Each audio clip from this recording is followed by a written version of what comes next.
Hello everyone, and welcome back. In today's video, I'm going to show you how to draft an email in Google Docs.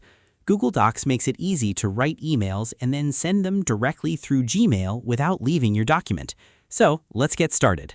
First, open Google Chrome on your computer. In the address bar, type docs.new and press Enter to quickly open a new Google Docs document. Once your document is open, click the Insert menu at the top of the page. From the drop-down menu, hover over Building Blocks, then select Email Draft. Google Docs will insert an email template into your document. At the top of the email template, enter the recipient's email address in the To field.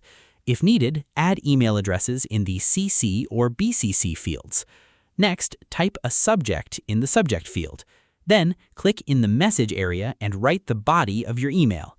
You can format your email using the toolbar to make text bold, italic, underlined, or add bullet points, links, and other formatting options.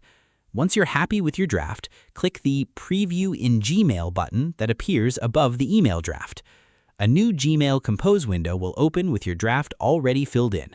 Review the email one last time, make any final changes if needed, and then click Send. And that's it. You've successfully learned how to draft an email in Google Docs. Thanks for watching. If you found this tutorial helpful, don't forget to like, subscribe, and turn on notifications for more Google Docs tips, productivity tutorials, and helpful guides. See you in the next video.